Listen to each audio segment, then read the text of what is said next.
තෙරුවන් සරණයි ඔබ සියලු දෙනාටම මේ කතාව පොඩ්ඩක් අහන්න කියලා බොහොම ආදරයෙන් මම ආරාධනා කරනවා.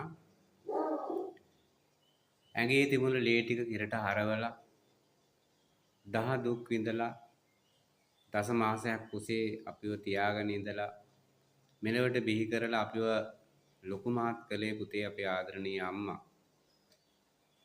කට්ට කාස්ටක අවුවට පිච්චි පිච්චි මොර සූරන වැස්සට තෙමි තෙමි දහ දුක් විඳලා පුතේ අපිව ලොකු මහත් කරන්නට ගෙදෙට්ට හයිය දුන්නේ තාත්තා. මගේ ලෝකේ රජ්ජුරුවෝ නුඹයි තාත්තේ කියලා කතාවක් තියෙනුනේ පුතේ. බලාපිය අද ඉන්න හැටි අන්ත අසරණ වෙලා.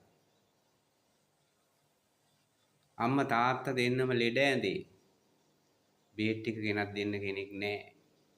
සොයන්න බලන්න කෙනෙක් නැහැ. දුක වේදනාව හදවතට තුරුළු කරගෙන ඒ අහිංසක රත්තරන් අම්මා තාත්තා දෙන්න විඳින දුක තේරුම් ගනින් පුතේ. කොච්චර පින්කම් කළත් වැඩක් නැහැ. ගෙදර බුදුන් බඩගින්නේ තියලා. එනිසා ආදරණීය අම්මා තාත්තා දෙන්න අසරණ වෙලා ඉන්නවනම් අදම ඵලයන් පුතේ ගිහිල්ලා උදව් කරහන්. සලකපන්. එක ಜಾතිත් පින් සිද්ධ වෙන මහා පින්කමක්. එසේ නොකරනව නම් ඔබ යන්නේ කවදාද පුතේ? අවීචි මහා නරකාදියට.